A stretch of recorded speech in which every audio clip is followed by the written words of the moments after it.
कभी सोचा है बॉलीवुड के वो गाने जो आज भी हम गुनगुनाते हैं, हर महफिल में बजते हैं? हाँ बिल्कुल, वो सदाबहार नगमे। उनमें से कई गानों के पीछे एक ऐसी आवाज है जिसने कभी संगीत सीखा ही नहीं, किशोर कुमार। जी, किशोर कुमार एक फिनोमिनन। तो आज हम किशोर कुमार की जिंदगी और उनकी कला को थोड़ा और करीब से जानने की कोशिश करेंगे। बिल्कुल। हमारे पास जो भी जानकारी है उसके आधार पर। हाँ, देखेंगे कि उनका सफर कैसा रहा, क्या उतार चढ़ाव आए, उनके शुरुआती दिन, उनका करियर, गायकी और एक्टिंग दोनों, उनकी पर्सनल लाइफ और जो विरासत वो छोड़ गए हैं, उस सब पर बात करेंगे। मकसद यही है कि उनकी शख्सियत को, उनके हुनर को थोड़ा और समझ सकें। तो चलिए शुरू करते हैं यह सफर। हाँ, और किशोर कुमार की कहानी मतलब शुरू करना ही अपने आप में बहुत दिलचस्प है।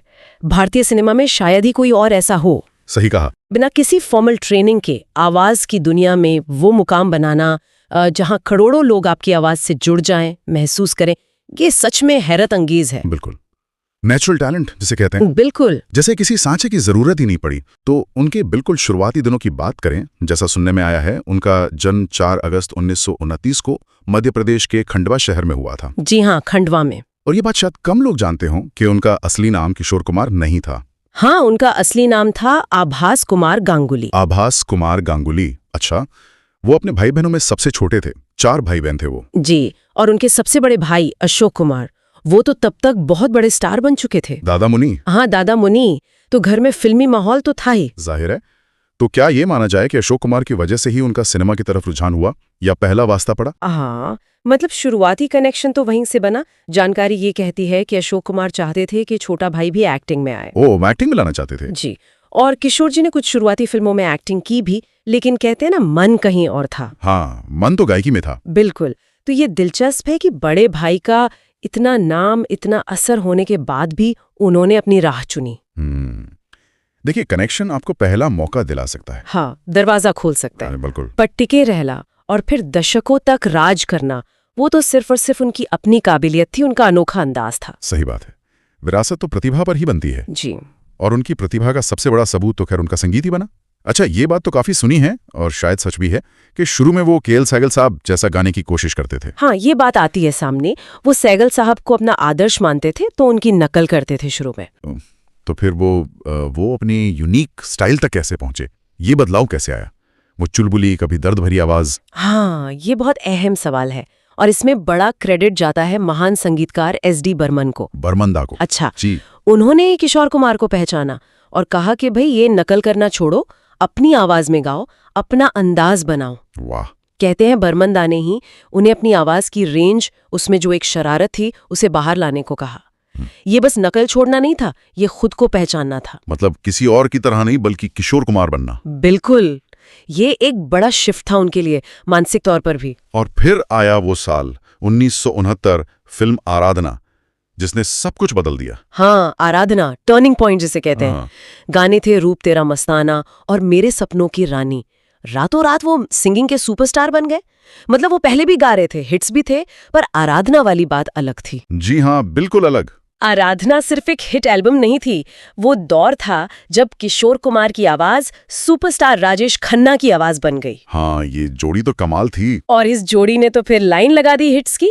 किशोर कुमार मतलब सफलता की गारंटी बन गए। रूप तेरा मस्ताना के बारे में एक बात कहते हैं। क्या? कि वो गाना शायद एक ही टेक में रिकॉर्ड हुआ था। एक टेक में? सच में? हाँ, एस.डी. बर्मन ने उन्हें पूरी छूट दी कि गाने की मूड में डूब जाओ, और किशोर दा ने जो उसमें एक शरारत और रोमांस घोला, वो कमाल था। उसने न सिर्फ किशोर कुमार को स्थापित किया, बल्कि हिंदी गानों में इमोशन दिखाने का एक नया तरीका भी खोल दिया। सही कहा। और उनकी आवाज की यही तो खासियत थी, वो सिर्फ गाते नहीं थे, वो महसूस करवाते थे। एक जगह मैंने पढ़ा था, बहुत खूब लिखा था। क्या? उनकी आवाज सिर्फ गाना नहीं गाती थी, वो हंसाती थी, रुलाती थी, प्यार करवाती थी और कभी कभी जिंदगी का फलसफा भी सिखा जाती थी। वाह, क्या बात है, बिल्कुल सही। उनकी आवाज में हर रंग था। क्या कुछ खास गानों का जिक्र है जो ये रेंज दिखाते हो? अरे बहुत हैं। आप जिंदगी एक सफर है सुहाना सुनिए। हाँ। उसमें जो मस्ती है, बेफिक्री है। हाँ। और फिर चिंगारी कोई भड़के सुनिए। हाँ। कितना गहरा दर्द है उसमें। अमर प्रेम का। जी, मेरे नैना सावन भादों में इंतजार है, पल पल दिल के पास में वो नर्म सा रोमांस, और खई के पान बनारस वाला। हाँ। की मस्ती, वो तो भूल ही नहीं सकते। बिल्कुल। वो रेंज ही तो उन्हें खास बनाती है। और यहाँ एक दिलचस्प सवाल उठता है क्या कि क्या उनका संगीत ना सीखना उनके लिए अच्छा रहा? क्या इसी वजह से वो बंधनों से आजाद होकर सीधे दिल से गा पाए? हाँ, ये सोचने वाली बात है। शायद नियमों से ज्यादा वो भावनाओं पर ध्यान देते थे। लगता तो यही है। उनकी गायकी का विश्लेषण करे तो यही महसूस होता है। ये तो हुई गायकी की बात, लेकिन किशोर कुमार सिर्फ गायक तो नहीं थे, वो एक्टर भी थे। हाँ? और क्या कमाल के एक्टर थे। जी हाँ, खासकर कॉमेडी में। चलती का नाम गाड़ी, हाफ टिकट, पड़ोसन, ये फिल्में तो आज भी लोग देखते हैं और हंसते हैं। क्लासिक है ये तो। चलती का नाम गाड़ी तो अपने दोनों भाइयों अशोक कुमार और अनूप कुमार के साथ बनाई थी उन्होंने। हाँ, और हाफ टिकट में वो आधा गाना मर्द की आवाज में, आधा औरत की आवाज में, और एक्टिंग भी वो तो कमाल ही था। और पड़ोसन का वो मुकाबला महमूद साहब के साथ, वो सीन तो आइकॉनिक है। उनकी कॉमिक टाइमिंग इतनी परफेक्ट और नेचुरल थी, सीन में जाना जाती थी। बिल्कुल। और ये जो कॉम्बिनेशन था ना, गायक भी और कॉमेडियन भी, ये बहुत यूनिक था। हाँ, ऐसा कम ही देखने को मिलता है। लोग या तो अच्छे गायक होते हैं या अच्छे एक्टर कॉमेडियन। किशोर दा दोनों में टॉप पर थे। उनकी यही मल्टी टैलेंटेड इमेज उन्हें कंप्लीट एंटरटेनर बनाती थी। सही। सुनने में आता है कि सेट पर भी वो बहुत मजाकिया थे, माहौल हल्का रखते थे और वो एनर्जी पर्दे पर भी दिखती थी। इसी वजह से वो दर्शकों के इतने करीब हो पाए।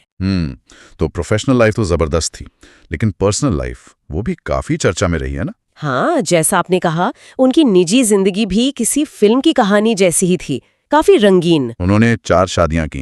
पहली रूमा गुहा ठाकुरता से, जी, जिनसे उनके बेटे अमित कुमार हुए। फिर मधुबाला जी से, जो हिंदी सिनेमा की सबसे खूबसूरत एक्ट्रेसेस में से एक थी। हाँ, मधुबाला, उनके साथ उनका रिश्ता बहुत चर्चित रहा। फिर योगिता बाली से, और आखिर में लीना चंदावरकर से। जी, जिनसे उनके दूसरे बेटे सुमित कुमार हैं। मधुबाला जी के साथ उनके रिश्ते का जिक्र ज्यादा होता है। इसे हिंदी सिनेमा की सबसे चर्चित और दुखद प्रेम कहानियों में से एक कहा जाता है। हाँ, क्योंकि मधुबाला जी बहुत बीमार रहती थीं और फिर उनका निधन भी जल्दी हो गया। तो इस रिश्ते पे काफी असर पड़ा होगा। जाहिर है, जानकारी यही बताती है कि उनके रिश्ते में बहुत भावनात्मक गहराई थी और किशोर जी ने मुश्किल वक्त में उनका साथ दिया। पर देखिए, जो पब्लिक फिगर्स होते हैं, हाँ, उनकी निजी जिंदगी हमेशा लोगों की नजरों में रहती है। बिल्कुल। तो कई बातें होती हैं, हम बस इतना कह सकते हैं कि उनकी जिंदगी के ये उतार चढ़ाव भी उनके व्यक्तित्व का एक हिस्सा थे। और ये सोचने पर मजबूर करता है कि शोहरत के साथ निजी जिंदगी की उलझनों को संभालना कितना मुश्किल होता होगा। सही बात है। अच्छा, इतने सारे टैलेंट और इतने काम के लिए उन्हें सम्मान भी बहुत मिला।